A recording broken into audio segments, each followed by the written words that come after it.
Microphone test. IOC session. Microphone test. 1, 2, 1, 2. This is Mark Adams. IOC session. 1, 2, 3, 4, 5, 6. Milano Cortina 2026.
Senti?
Evening, everybody. Good to see you all again. Welcome to the IOC Session Press Conference.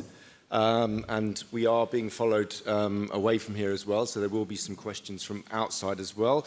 I have with me, obviously, on the podium, I have the President, Kirsty Coventry. Thank you very much for being here. And I have Executive Director of the Games, Christophe Duby. Thank you, Christophe. There is simultaneous interpretation, English and French, via the app. And without further ado, I think we will have a few comments from the President, and then we'll get into the Q&A as quickly as we can. So, President, over to you. Okay, thanks, Mark. Hi to everybody. Nice to see you all again.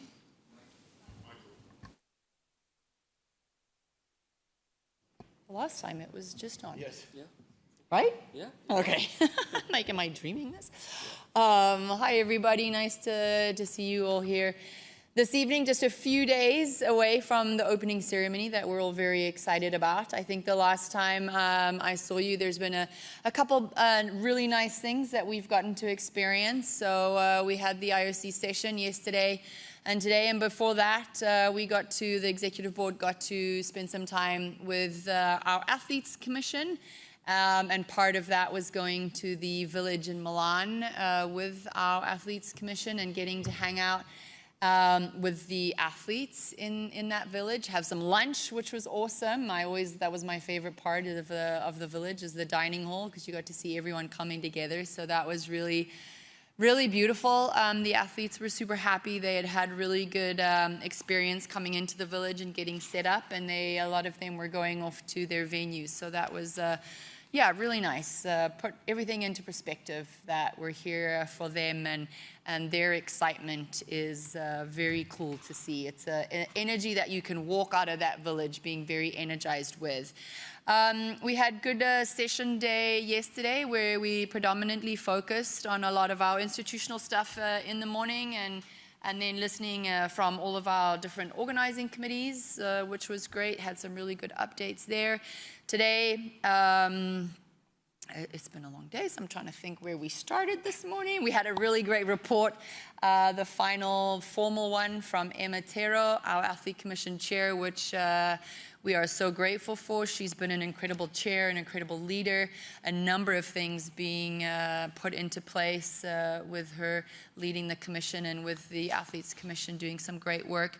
And then we went into hearing a little bit of an update from the working groups, or some of the working groups, on Fit for the Future. And then we went into our Sustainability Awards, which was really nice, from the Olympic movement, all those different stakeholders that are doing great things in their communities in sustainable ways. Then we went into a membership workshop, where we got to really have a lot more in-depth conversations around all the feedback that we have received to date. And really, we're at a pivoting point, so we've received all of those consultations, we've gone through all of that, and we were reporting back to the members to sort of show where we all have a lot of alignment, where we have a lot of multiple views on different topics, and where we potentially can go forward with that, and the work that now is going to take between now and June. Obviously, we're all a little bit busy in the next 2 weeks, as we should be here for Milano Cortina, but as soon as the games are finished, the focus will switch a little bit to Dakar 2026, but also to Fit for the Future and different strategies and recommendations that we will work together. I think that was kind of it. Obviously, yeah, I'm very happy to answer any more questions in detail, but really I just want to take the opportunity to also thank all the different stakeholders, the athletes, for their feedback, the IFs, the NOCs, the TOPs and partners, and all of you guys as well, and even our headquarters in Lausanne and Madrid for all of their feedback. It's really, really invaluable as we sort of charter this new course. So just wanted to say thank you to everybody for that. Super. Thank you very much. As I say, you saw the session, so just the session this afternoon that was in camera. So let's start over here with, yeah, just here. Yeah. Yeah. No. Okay. Well, I was going to suggest we had Chinese media there, but yeah, both of you. Either you can or. Share. Oh, sorry. Thank you, Mark. Question for President. Question from CMG Yolu. First of all, I got a little bit emotional because today is the 4th anniversary of Beijing 2022. So I'm wondering, do you still have any unforgettable memory of Beijing 2022? And from Beijing to Milan, how could the Olympic movement carry its legacy and embrace innovations? Thank you. Thank you so much. And thank you for the reminder of it's exactly the anniversary 4 years ago. Obviously, we were all under different conditions, but I think some of the fondest memories that I have, we had really an incredible experience because from a membership point of view, we really got to spend a lot of time together.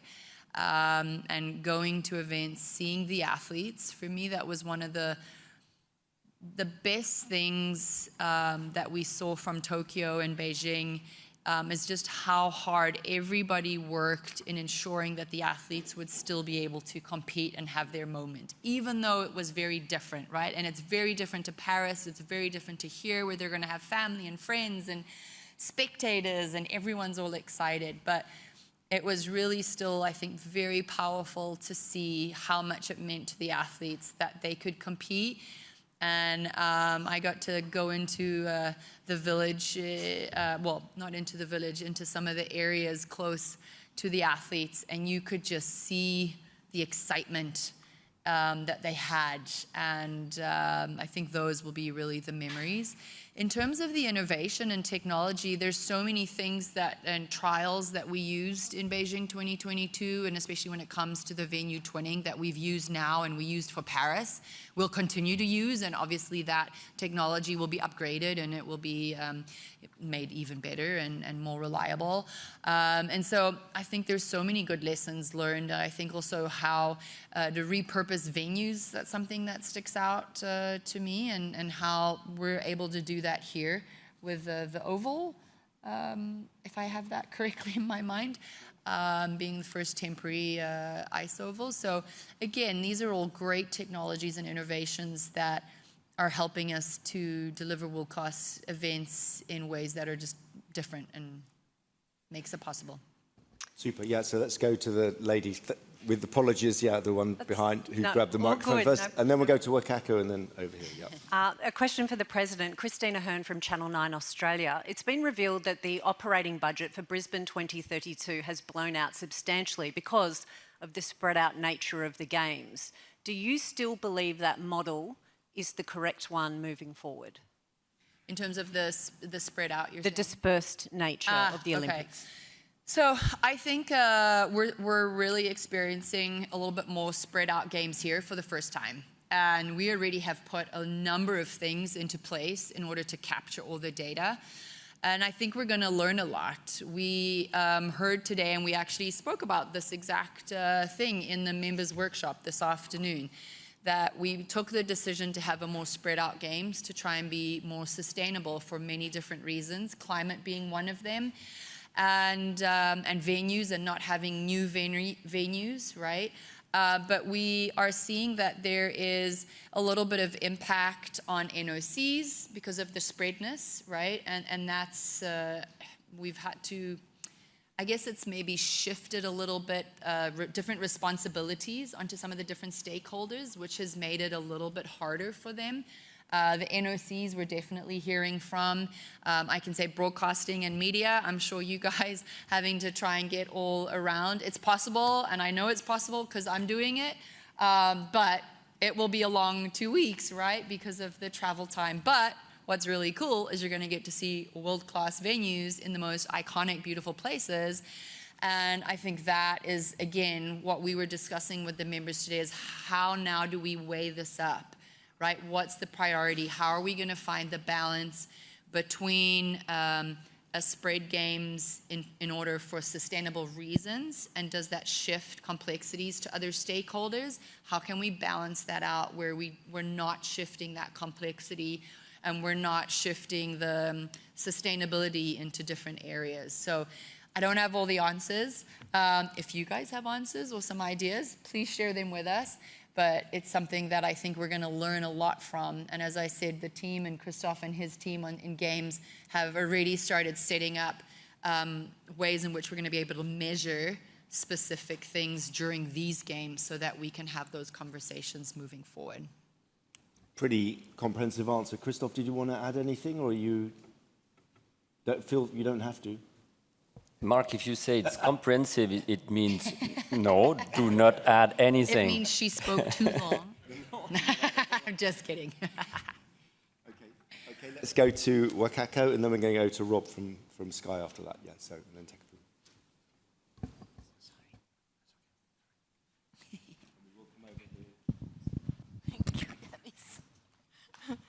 Thank you. Wakako Yuki from the Yomiuri Shimbun. Could you talk a little bit of the consultation this afternoon? What sort of you saw, you try to seek the direction of those important areas. Especially, for instance, did you see any indications to the future yourself in terms of program, Olympic program, as well as protection of gender, female category. And another issue, Mr. Gene Sykes yesterday talked about this visa link. And of course, as Sir Hugh talked about the importance of neutrality, no one argues that, but how to retain in this practical world, in this situation that we are facing today, that's the question. And do you think this visa link, for instance, for the LA 28 would give us scope as well as assurance that Olympic movement has been looking for? Thank you. Thank you. On the first one with the consultations, as you know, we've got our 5 sort of key groups, key themes, so athletes, Olympic movement, Olympic Games, better world through sport, and revenue, reach, and engagement. So we focused in on those, and we gave reports back to the members on all the consultations. So all the ideas, all the thoughts that have been shared with us on opportunities and challenges of each of those themes. They were quite long, they were quite voluminous, a lot of different concepts coming through. Definitely are able to see priority areas in each of the 5 key themes and groups and what that looks like. And when I say priorities, we can definitely see priorities where there's a lot of views that have been shared where we're all very aligned. Then there's multiple views. So it's not that we're not aligned, but we just all have slightly different ideas on how to get to the end result, which I think is also very good. And then there were a number of topics which were raised, but more out of a point of we're doing really well in this area, not really needing to do anything additional. So I think that clarity is very good for where we are right now. And now it's to take it to that next step of how are we going to use this to look at what we have today, take into consideration everything that's been shared with us, and realign where we want to go in the future. So that's that. Yes, you heard from LA 28 on Visa Link, and then you heard a number of questions like you just had now, and they gave the reassurances that this is something that they have purposely put into place for the LA 20 Games, but also for the FIFA World Cup. So we're looking forward to that. And as you made mention to Sir Hugh's comments in and around neutrality, and again, as you just said, not necessarily the question. We all know that there is neutrality, but our question is how to maintain that. And again, this is part of the discussions that we had in the consultations. We all agree that sport needs to remain neutral. And now how are we going to implement that, and what does that look like is what we're working on now. Okay, Sky News over at the back there, and then we're going to come down here. Yeah, we're going to do Takafuma, then we're going to move along, and then we're going to come over here, I promise. Hi, Rob Harris from Sky News. Hi, Rob. Hi. It's hard to escape the geopolitical backdrop, tensions with America, the Milan mayor calling the ICE agents a militia that kills. Would you see it as free speech and understand it if Americans were jeered in the opening ceremony, or do you have a message for them to be respected? I hope that the opening ceremony is seen by everyone of an opportunity to be respectful towards each other, right? And for me, again, when we went to the village, that is just the best reminder of how we all should be. Because you see athletes from every walk of life, and We walked through some of the areas where they're getting to sort of have chill time and hangout time, and no one's asking what country they come from or what religion or what they like to do. They're all just hanging out, and it was so cool to see. But again, as I said, it was like a real opportunity to just put into perspective how we could be.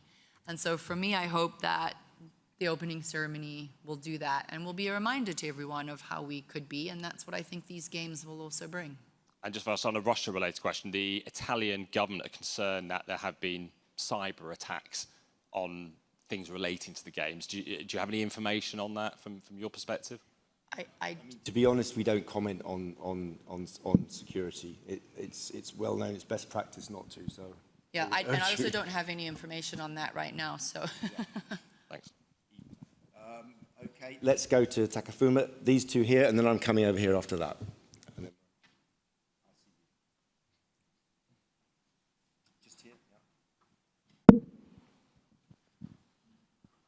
Hello, Takahumi Yoshida from Kyodo News.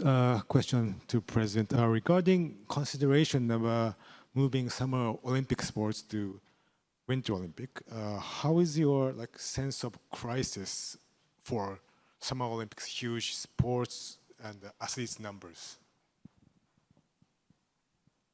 So just so I have it correctly, it was, what was the question? From moving summer sports to winter sports and criteria? No, how is your sense of crisis for Summer Olympics, huge number of sports and athletes?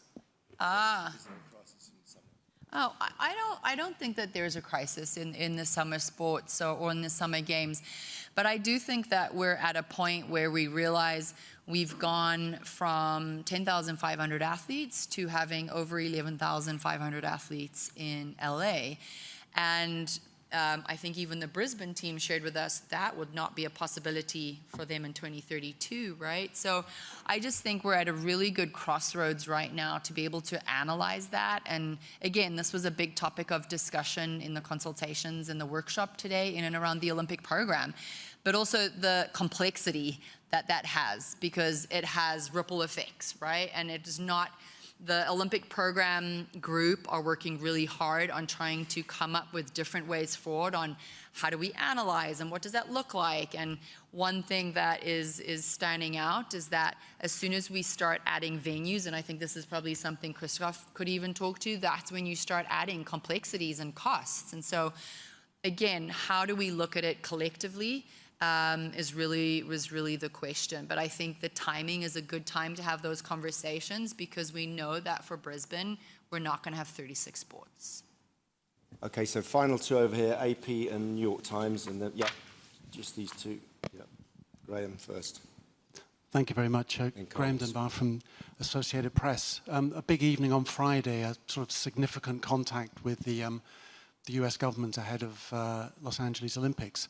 I mean, what they're going to see in the opening ceremony are things like, gender equality and inclusion, which for many of their supporters back home would regard as woke and, not in a good way. And just, wondering what you hope they will see from the opening ceremony. Is there anything you would like to say to them in the evening, or what do you hope they will take away from the experience? What would you regard as sort of metrics for success for Friday evening? Thanks for your question, Graham. I think it goes back a little bit to my answer to Rob. I hope that the opening ceremony for everyone watching is a really good showcase of possibilities, of inspiration, of a nice reminder of how we could act towards each other and how we can do that respectfully. And I think that's everything that we see. And the Olympic torch has been going around Italy, and you just look, you guys are producing some of these videos and these pictures, right? I don't know, like the faces of the intergenerational fans that are coming out and watching the flame and getting excited. And that I think is what the games and the Olympic Games represent. And so I hope anyone that's watching can feel that energy and that excitement and that passion and can be invigorated by it. Yeah. Tariq, you feeling invigorated? I'm always feeling invigorated when you're around. We'll talk later. Good evening, Kirsty. Nice to see you. Yesterday, it was interesting to see you've got a lot of Olympics already lined up. We saw Brisbane come through the little mixed zone you had there. We had the French Alps, Salt Lake City. What we didn't see was the next Olympics, LA 2028. And one of the reasons could be there's an aura of scandal around the CEO, president, the leader of that, Casey Wasserman. The IOC is very much into Olympic values, conduct, and behaviour. Officials, politicians in LA are calling for him to resign over his details of his emails in the Epstein files. I'm sure you're aware of all of this. Is this the man that should be a figurehead for a major Olympic Games, given everything that we know now? We tried to talk to him yesterday. We didn't let him do the mix zone, so we can't even ask anything. Where are you with this? Thank you. Thank you. Well, that was my first question originally on the first press conference. And again, Casey has put out his statement. I have nothing further to add on that. And I didn't know that they didn't come through the mix zone and speak to you. So when I see them, I'll ask them to find you guys and have a little chit chat. Okay, let's go over to this side now. Carl, I know you've been waiting everyone over here, so let's start with Reuters, Carlos Grohmann, and we'll... Yeah. Thank you, Madam President. If I can follow up on Tarek and be a spoil sport, do you feel that Casey Wasserman is vulnerable at the moment or is a problem at the moment with the bid, given the whole Epstein association and what potentially can come from now every time he appears representing LA? Thank you very much. No, look, I think as we said before, I think Casey's put out his statement and there's really nothing else for me to add. From the IOC point of view, the OCOG and how they are structured is not something that we are going to get involved into. So. Okay, let's go, gentlemen here. Yep. Thank you, Mark. Thank you, Madam President. Hiroki Tora from Asahi Shimbun. Question about the Fit for the Future. So will you be discussing moving up the starting date of the Winter Olympics, maybe into January? And if so, what are the pros and cons of it? So you must have some good sources, because that was a recommendation or an idea that was given to the membership today during the consultations. Nothing has been decided. The consultations today and the workshop is really a time for the members to hear back some of the feedback. This was a recommendation that was given by a member in terms of when we're looking at climate and sustainability, there are potentially going to be need for us to look at adjustments of times. And specifically when this comment was made, in and around the Paralympics, because they're right now later in March, and that might be a way if we bumped things forward. But all of these ideas have been written down and taken note, and we're going to send it back into the working group. So there's not been any decisions or any final assessments made yet.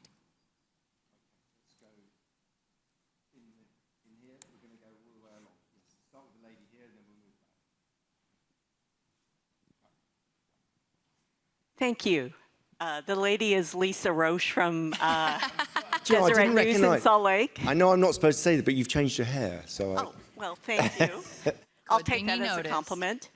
I am wondering if in the Fit for the Future discussions, where possible rotation of the Olympic Games is. That came up after the Utah 2034 presentation yesterday, that Utah may well be a model for that going forward.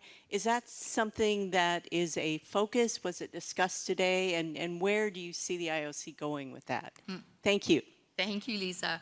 If my memory serves me correctly, I don't think it was discussed today in our consultations, but it was, as you said, it had been mentioned, and it had already been brought through the consultations by a number of different stakeholders that it's something that we should look at.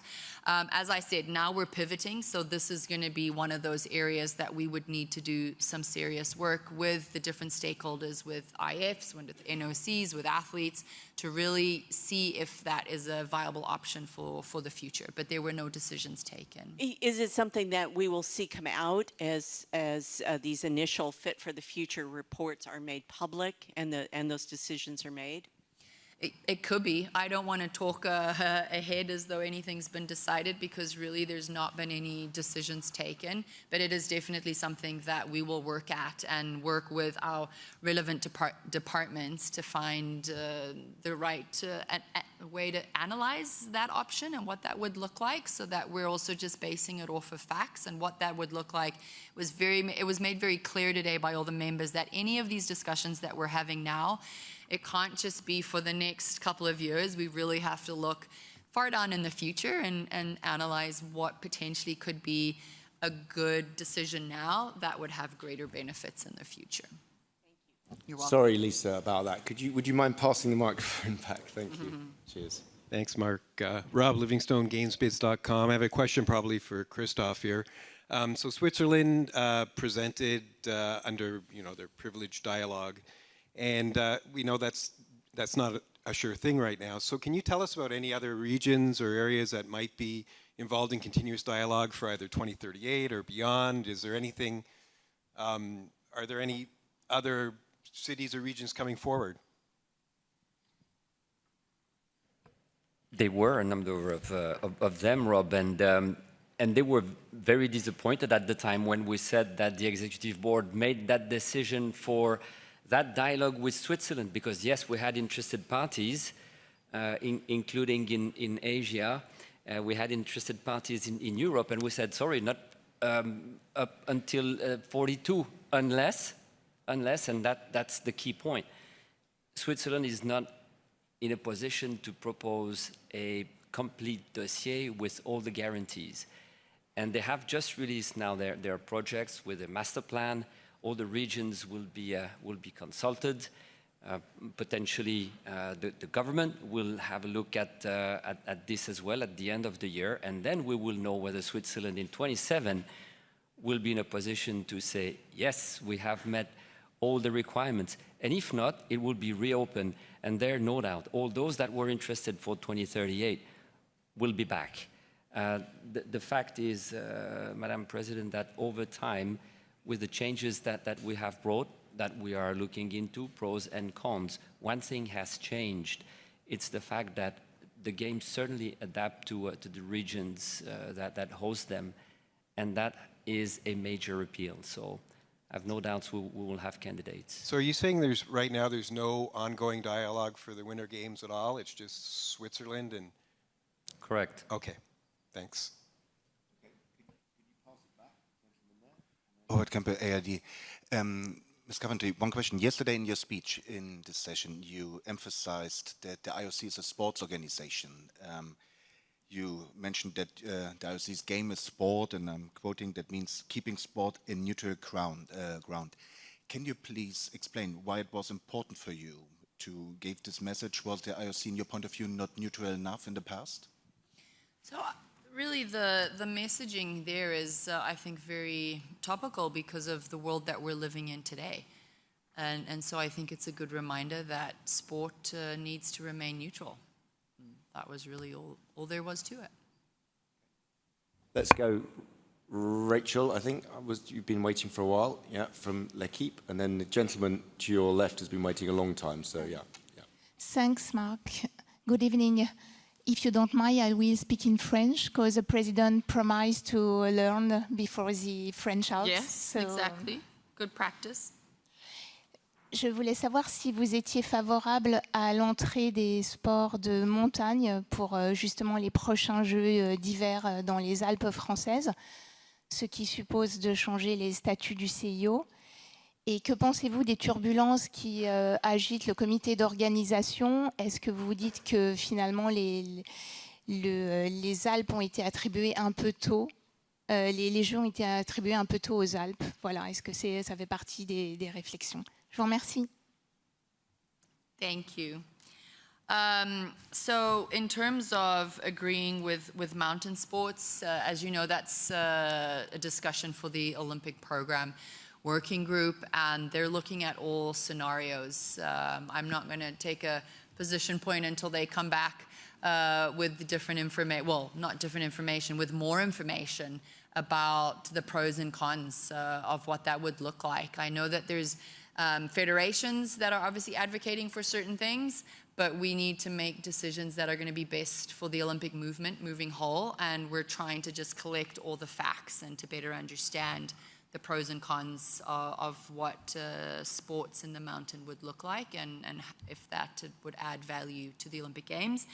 And in terms of the challenges that maybe are being faced by the OCOG, to be honest, I was a little bit surprised because yesterday they were here with us and they gave us a wonderful presentation, and all the conversations that Christophe has had with the various partners of the French Alps all seem to be very positive. So, you know, I think that these are really a great legacy also from Paris. The team are very committed, very passionate about these games, and are passionate about the mountains and what it can do and how it can help with being more sustainable and living in a sustainable manner. And I think those are all really good core values. So, yeah. Okay, we're going to go gentleman here, and then I'm going to go back on this side. So right at the back, gentleman there, and then we'll come down. Yeah. Just gentleman here, question? Yeah. Thanks, Mark. Christoph Becker, Frankfurter Allgemeine Zeitung. Yeah. Hi. Huh? Sorry. Fine. That wasn't actually who I was pointing at, but there we go. I'm sorry. No. I can, well, my question. Today was actually quite a historic moment when you, or when the IOC elected Soraya Arai into the IOC as an IOC member, being the first Iranian woman ever being elected as an IOC member. Now, given the history of discrimination against women in Iran, and given the fact that several thousand Iranians have been killed over the last couple of weeks in their country, and the fact that there are Iranian groups actually calling for protests against the Iranian athletes representing their country at these games. I don't know if those protests will take place or not. What do you connect with her election to the IOC as an IOC member? Which kind of hope or what kind of approach do you connect with her being an IOC member now? And would you in future still accept that there are disciplines or sports that the Iranians refuse to compete in, or refuse to send women to compete at Olympic Games, such as swimming, for example? Thanks for the question. Soraya is an incredible young lady who was a very good athlete and has been a really good coach over the last few years. I'm very proud to have her a part of the membership and a part of the IOC Athletes Commission and the IOC members. And I'm looking forward to her bringing, I had some time with her a couple of weeks ago over the phone, and then since being here, had a couple more moments with her, and we got to go into the village together, and we were just sharing experiences. And you know, I think from that you realize that we're so much more alike than we are different. So that really would be the connection for me, and I think she's going to be an incredible asset to the IOC. Okay, we're going to go over this side now. Two at the back. Gentleman over there at the back. Have you got the microphone to... Yep, gentleman's had his hand up for a while.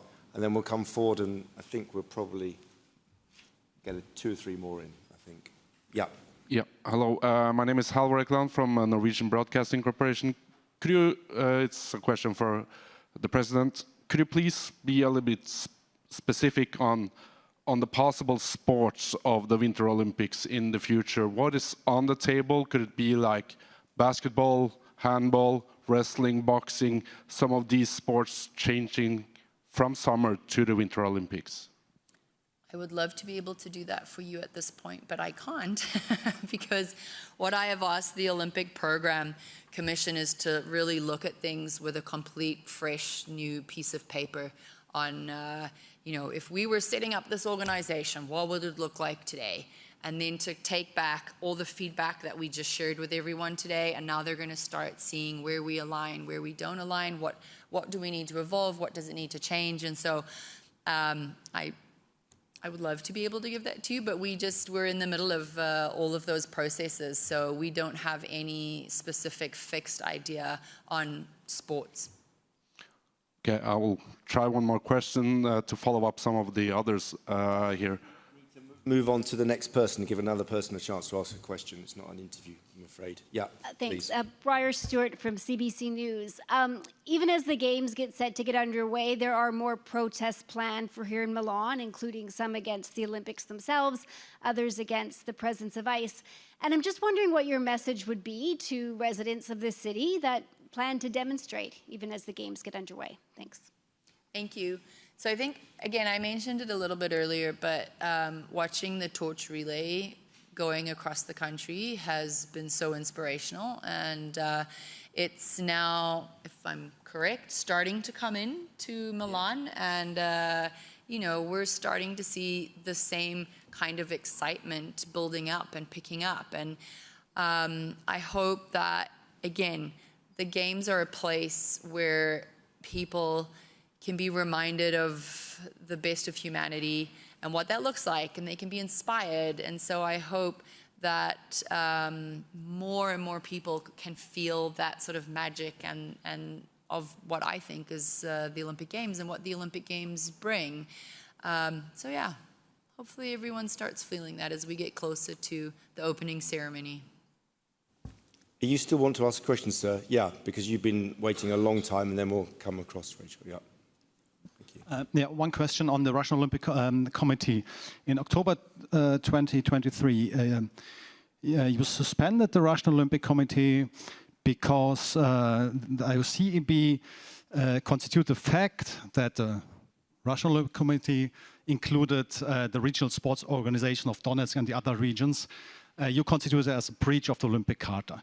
So is this still the decisive question and the decisive point for the suspension of the Russian Olympic Committee? And does it mean that in the moment where these sport organizations leave the Russian Olympic Committee, that more or less automatically the suspension is lifted? Or is there any other key question for your decision that the Russian Olympic Committee is suspended? So for the Russian Olympic Committee, the October 2023 decision still stands. As you know, we've kept in place the working, I'm trying to think of what the name are, for neutral athletes here, the same as in Paris, the same protocols, status is put in place for the athletes here, and that decision has not been spoke about in the last couple of EBs. Yeah. Lady there, and then we'll go to Rachel. Yeah. Emma Smith, BBC Sport. Currently in Abu Dhabi, athletes are gathering for a training camp for the enhanced games, including swimmers, your former sport. I was wondering what your thoughts are on the enhanced games, given that it seems to go against everything that the Olympics stands for. Thanks. Well, I think the IOC, we've been pretty clear with our movement that safeguarding of athletes and athletes' health and well-being is a top priority. And that is the stance that we will continue to take. There are many different sports competitions around the world that abide by different rules and regulations, and they're free to continue to do that. But for us in the Olympic movement, we will continue to ensure the safety of our athletes. Yeah, okay, yeah, and then we'll come forward to Rachel. Jo Curry, BBC News. I understand the IOC was given a petition today signed by 21,000 people, including professional athletes, who want to stop fossil fuel companies from sponsoring winter sports events. How disappointed are you that Milano Cortina 2026 has high carbon sponsors, given that the Winter Olympics is effectively under threat from climate change? Thank you for the question, and Christoph may be able to give a little bit more detail. Sorry, I was in this session all of today, and I just got a view of the letter now. You know, do you know what I think is really nice is that athletes have a platform to speak up and to say, hey, these are the things that we want to see you do better. And so for me, I think that's always a great thing. And the petition, I know that the team met with today, and they're having conversations with our team, and we're always going to try to be better and ask our stakeholders to be better. But that also takes time, right? That takes making different changes. But really, Christoph, I don't know if you had anything to add to that. Not to the petition itself, except that we make a point first to receive those petitions, and we have met with people over time, including in the context of Japan and others. We meet with them, and we have to recognize one thing: climate is a challenge for all of us. As sport as well, we're not immune to those climate challenge, and we have to hear voices. And as you said, President, the athletes have a platform. This is the one, and it's their right. Now, what we have to do as an organization and in sport in general is to be at the forefront when it comes to sustainability. And our principles are very clear. If you look at the candidature back to 2038, theme 1 is sustainability and legacy. This is what it's about. It's best practices. We were mentioning the innovations in China, new cooling and refrigerants.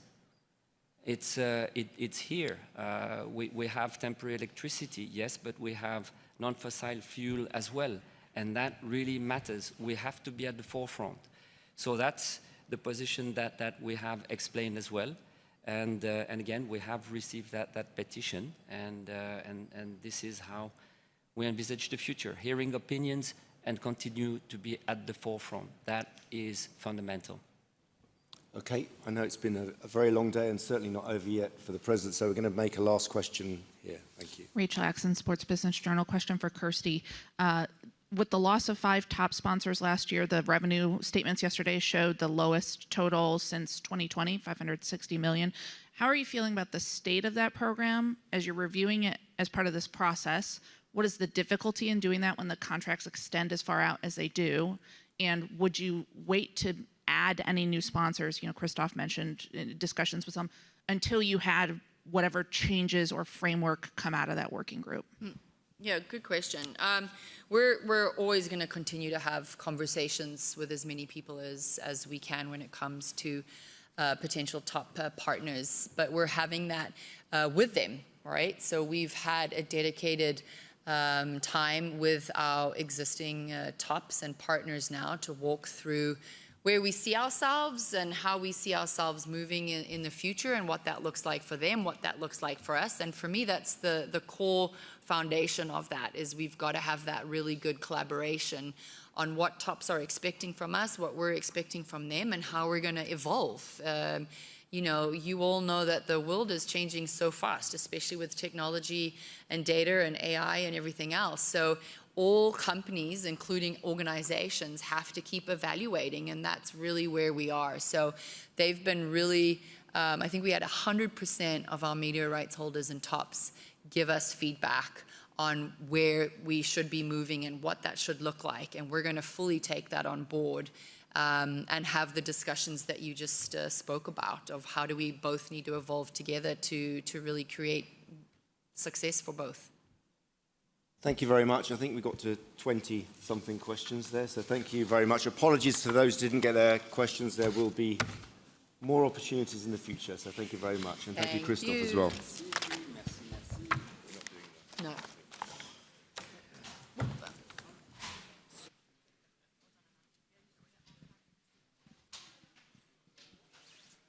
Thank you.